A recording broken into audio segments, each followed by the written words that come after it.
میں یہاں ایک پیغام اپنے ان بھائیوں اور بہنوں کو دینا چاہتا ہوں جو طلب علم کے میدان میں کوشاں ہیں۔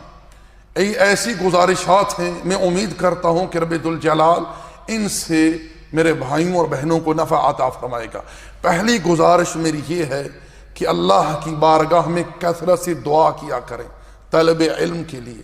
اللہ تعالیٰ نے رسول اللہ صلی اللہ علیہ وسلم کو اس بات کی تعلیم دی، وَقُلْ رَبِّ زِدْنِي عِلْمًا، کہہ دیجئے کہ اے میرے رب میرے علم میں اضافہ عطا فرما۔ نبی علیہ السلام صبح اللہ سے یہ طلب کیا کرتے تھے، اللہم انی اسألک علما نافعا وعملا متقبلا ورزقا طیبا۔ دوسری دعا، اللہم انی اسألک ہدی والتقی والعافاف والغنی۔ تیسری دعا، اللہم یا مقلب القلوب ثبت قلبی علی دینک۔ پانچویں دعا، اللہم اعنی علی ذکرک وشکرک وحسن عبادتک۔ یہ پانچ دعائیں ہر طالب علم کو حفظ ہونی چاہیے، اور جب بھی وہ رب ذوالجلال کی بارگاہ میں ہاتھ اٹھائے تو اللہ تعالیٰ سے یہ پانچ دعائیں ضرور مانگا کرے، یاد سے بھولے نا، ان کو اپنے ذہن میں بٹھا لیجیے۔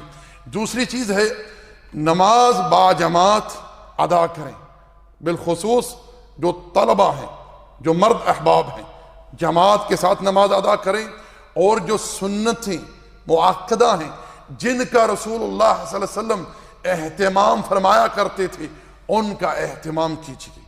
اسی طرح تیسری چیز، صبح شام جو اذکار ہیں ان کا اہتمام کریں، صبح شام جو اذکار ہیں ان کا اہتمام کریں۔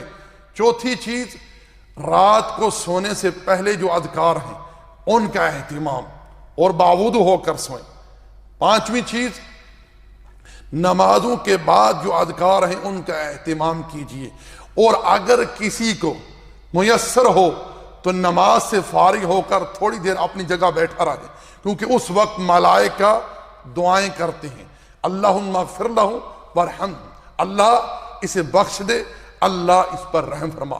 چھٹی چیز، صبح اگر آپ کو آسانی ہو یا شام کو 100 مرتبہ یہ کلمہ کہہ لیا کریں، کیا؟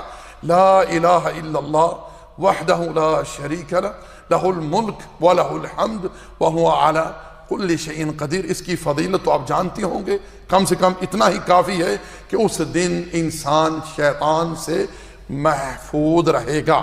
اسی طرح ساتویں چیز، اگر کسی کے لیے آسانی ہو تو رات کو تہجد کی نماز کے لیے بیدار ہو، چاہے وہ آدھا گھنٹہ ہو، 20 منٹ ہو، کم سے کم وتر جو ہے وہ ضرور ادا کرے۔ نبی علیہ السلام نماز وتر کا بڑا اہتمام فرمایا کرتے تھے، اور کوشش کریں کہ دن کے اندر اپنا معمول بنا لیں کہ کچھ وقت ہم نے اللہ کی کتاب کی تلاوت کے لیے یہ خاص رکھنا ہے، کیونکہ قرآن دلوں کا نور ہے، شفا ہے۔ قرآن تلاوت کرنے سے رحمتیں نازل ہوتی ہیں، سکینت طاری ہوتی ہے، اور انسان جو ہے وہ شیطانی وسوسوں سے محفوظ رہتا ہے۔ پاس میرے، اور اللہ کا ذکر جو ہے اس کے لیے اپنی زبان کو ہمیشہ جاری و ساری رکھیں۔ پاس میرے، یہ وہ امور ہیں جو انشاءاللہ تعالی آپ کو طلب علم کے میدان میں معاونت دیں گے، ان کا اہتمام کیجئے، اور اگر کسی کے لیے آسانی ہو تو وہ نماز چاشت جو ہے اس کی بھی پابندی کر لے، اہتمام کر لے، تو یہ اس کے حق میں بہتر ہے۔